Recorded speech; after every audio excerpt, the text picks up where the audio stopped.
First of all, I have to say I give honor to God, who is the head of my life. Because what is going on in this world, I'm counting my blessings. I'm truly a blessed child, and I have to give God all the glory and all the honor. Because 2025 started out rough, and it's one event after one event, and it's like each event is getting worse. We start off the new year with the New Orleans terror attack. We started off with the Las Vegas suicide bomber, shootings in New York, stabbings in New York, and then we have the California fires. And with all these tragedies, my prayers and condolences are to the people who have been affected by each event. And my heart goes out because I can't even imagine. I'm keeping everyone in prayer. But today, I will be doing a reaction how a civilian saved his own house in one of the California fires. And the myth is that the news was promoting that celebrities lost their houses, but also regular poor people was affected by these fires as well. And here's a man that's giving his testimony on how he saved his house during this horrific tragedy.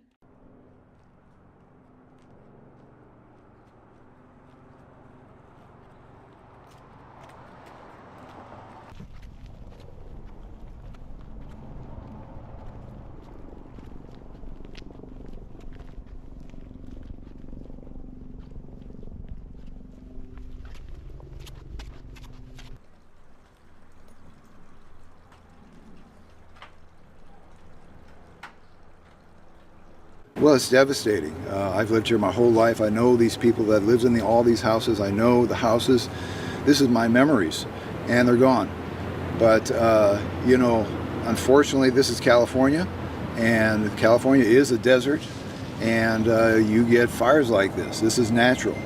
And I think this man is brave and courageous because I can't even imagine doing what he did. Because me, I would have left everything. Because I feel like materialistic things could be replaced, but your life can't.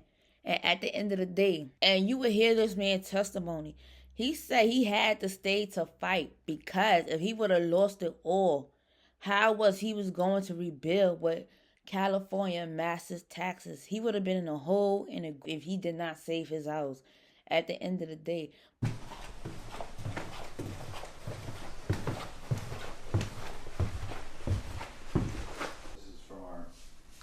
Manufacturing his photograph. We started off in photographic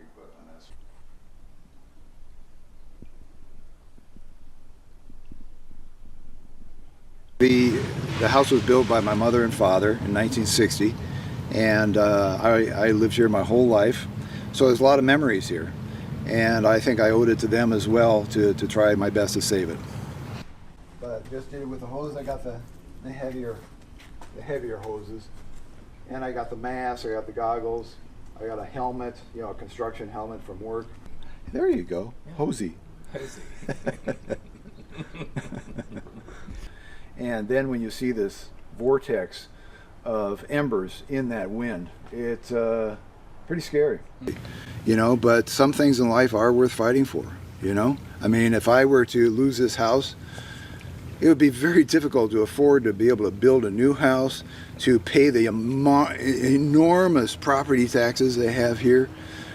What would I do? These are my wife, so I better take care of them. Yeah, you need to be seen to be taking care of them.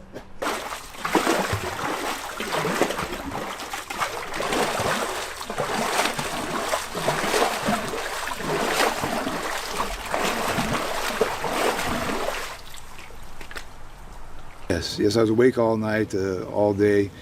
Got a little bit of sleep after things calmed down a little bit, after all the houses burned down.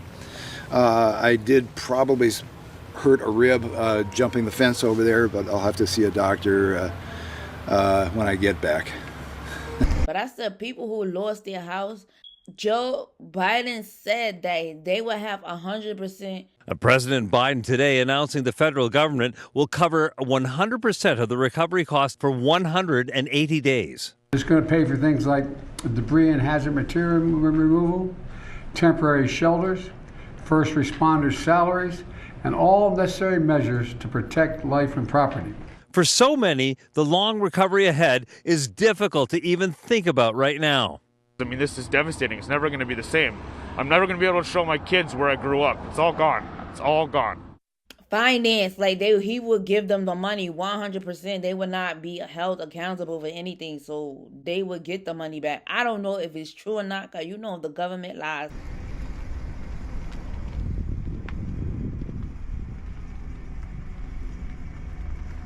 Sometimes, but you as citizens have to hold them accountable.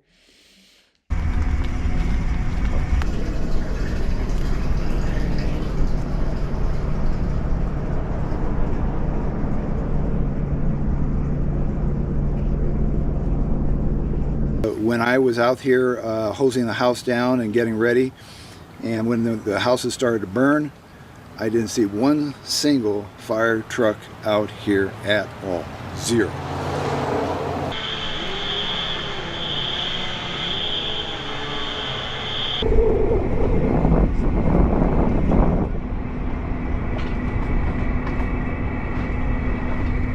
If they had some fire trucks and just put a squirt here, a squirt there, and kept an eye on things, all these houses would be here now. I'm telling you right now, I saw it with my own eyeballs. All these houses. The houses behind me, they're all gone.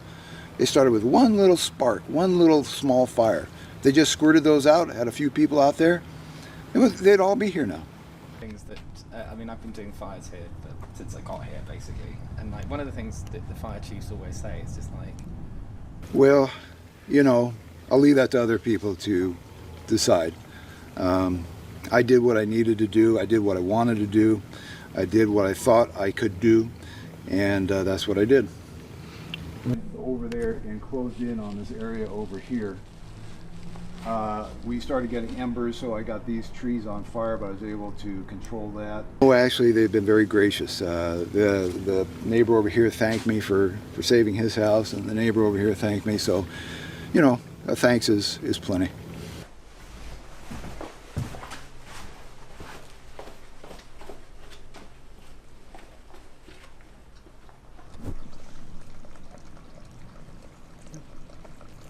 He said when the fire was there that there was no firefighters. I'm like, how could it be firefighters? The fire was so I said the fire was so massive. The firefighters couldn't be everywhere, especially to the government cutting the budget and employees. How could the firefighters be there and the fire was starting everywhere? It's starting in multiple places. So I feel like we should not put the blame on firefighters because it's not even enough people to cover that massive fire.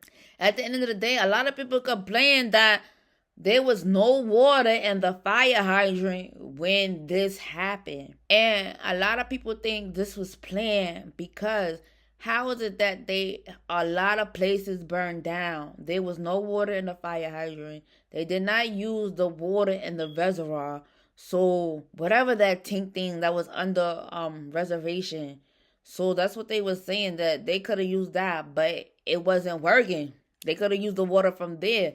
So I feel like somebody knew something and they planned a massive attack on the California citizens by burning everything down, and that is not cool because you put everybody's lives in danger, and people did lose their life in this fire because some people tried to save their houses and they couldn't. I heard stories about a man trying to do the same thing this man did, and he said it was too much. He had to leave. He had to evacuate.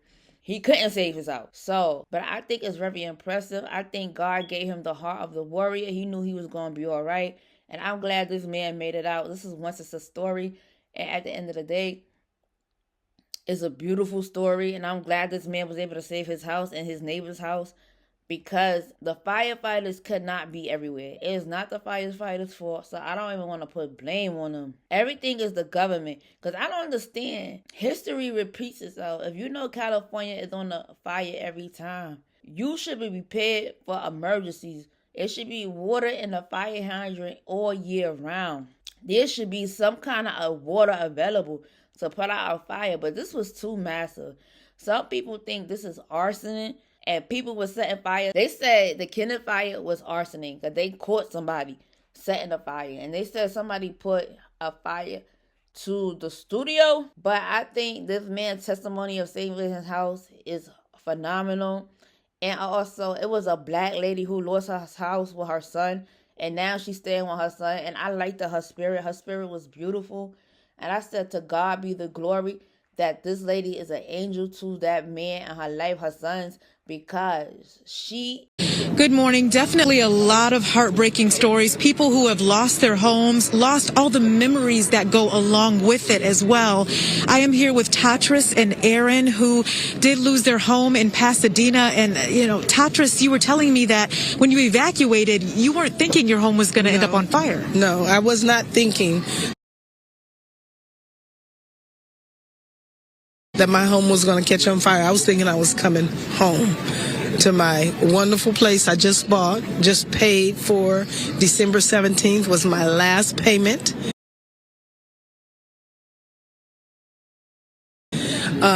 February 6th would have been my 13th year in the home, my first home ever. So, you know, it's gone. I stood there and watched it go. And like I was telling another gentleman, I just have the peace of God, which passes understanding, because I can't understand it myself, that I'm not, you know, I'm devastated, I am upset, but I'm at peace. And it's different. You know, I'm a praiser and I'm a worshiper, and the home to me is things that can be replaced. We have our life, and that's the most important thing, because we could have not evacuated and stayed in that house. But when they said evacuate, we grabbed the minor things, what we have on, and we got out. And we left, so. And I'm so grateful to hear that you two are here. And, you know, Aaron, if you can talk about what this has been like for you, too. Yeah, it's been a nightmare. It was really painful for me. Unlike her, I was screaming and broke down, crying, and just visibly upset, because when we left the home, we had all intentions of coming back. We didn't think we weren't coming back. We're in Pasadena, not Altadena. We've heard of fires being in the hills, and at the point where we evacuated, it was way up the hill. And my friend who lives up there, house was being threatened, but it was behind her. So we didn't grab any belongings or anything like that. We kind of just left money and just said, we'll be back. And, you know, we came down here to the Pasadena Convention Center. There's thousands of people in there. We were literally sitting in these cots, just kind of worried about everybody else around us. And my friend called me on FaceTime, and he says, Aaron, your home is on the news right now. And it wasn't burning yet. The firefighters were standing in front, putting out a fire about 3 to 4 houses away from me. So I asked him to come pick me up and take me down to the house not far from here. We went down to the house, and by the time we got there, my house was on fire. Were you trying to get in the house? Yeah, I tried to get in the house, because I tried to grab what I could grab, but we ended up getting nothing because we weren't prepared. We weren't running from our life at the time we left. We were just evacuating on precautions. So now we're here, trying to figure it out with 2-day-old outfits on, but it is what it is. You know, hopefully we can come through this. Absolutely. And, you know, it's so early in the whole situation. Do you have a plan for what's next or what to do? Well, that's what we did. We went and sat at a restaurant yesterday to devise a plan. So we're going to try to, you know, get in touch with the insurance company and file a claim and rebuild. Right now, I do have another son that lives here in Pasadena, and thank God he has a home that was not affected by the fires, and we're at his house, you know, for right now. And I have family and friends that are taking up collections for us and donations and stuff. But of course, we can't get too much because we don't have a place to take it. But the gifts and act of love is good, because we need to go find us something to put on, you know. And so that's the plan, to rebuild. Right where it burned down, I plan to rebuild bigger and better. Bigger and better. And Aaron, I saw, you know, a man walk up to you, give you a hug. So it seems like the community has really been coming together too.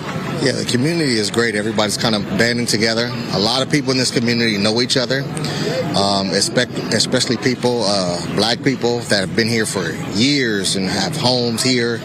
A lot of people are calling each other, hugging each other, and just being a resource to each other as best they can. So that's been awesome. And I just want to say, I'm a member of Victory Bible Church. 28 families in our church lost their home. I work for the city of Pasadena. I know at least 11 families that lost their home from my job as well. So we're all in this together, and we just have to support each other because people have nothing. They have memories that they've lost. And my heart goes out to everyone that lost something, not just myself, but everyone. I also teach a line dance class here in Pasadena. 3 of my instructors lost their home. So, we're all going through something right now. Well, thank you so much for talking to us, Tatris and Aaron. And we do hope and pray that, everything will work out. And like you said, you've got faith. You know that it will. And a lot of people here at the Pasadena Convention Center going through the same thing. Has the right spirit to keep you up during tragedies. Because the man was a little bit down. And they was in their snuggies. But like I said, and here's my own testimony. I could experience what these people been through. Because also, I lived in an apartment and somebody set our apartment on fire. So I actually experienced a house fire at the end of the day. And God brought me through that. But at the end of the day, the house fire wasn't that bad because we was able to return back to the house due to the okay of the fire department. So I know it's a scary thing to escape a fire and not knowing which way to go, and sometimes you panic. But in any emergency, you gotta stay calm, even though you don't even know what you're doing.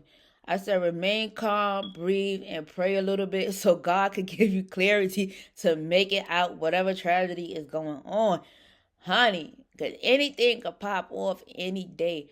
But like I said, some people are more braver than I. Because when, my mom would have conversations with me about having fires when I was a kid. And she said, if there's a fire, you get out. You do not run back into a burning building. You run away from fire. Don't go into a burning building for nothing. So I say kudos to those who run towards the fire because I was taught otherwise. And I thank you for my mother daily talks with me on how to make it through this world and survive. I thank her for that. And at the end of the day, my prayers is with everyone. But God is telling you, I will humble you. He said every knee shall bow and every tongue shall confess that I am Lord thy God alone. At the end of the day, I'm just saying, and this makes me grateful every day. And I keep my family in prayers from my mama's side to my daddy's side. Doesn't matter we be talking or not. I pray for mine at the end of the day because that's what my mama told me. My father gets up every day and he prays. He up early in the morning praying every day. That's his everyday thing. Now, I come from a praying mother and a praying father, period. And that's all I know, the prayer, that's it. So, I just say, keep prayer up. Thank you for watching my channel. Have a good day. Goodbye.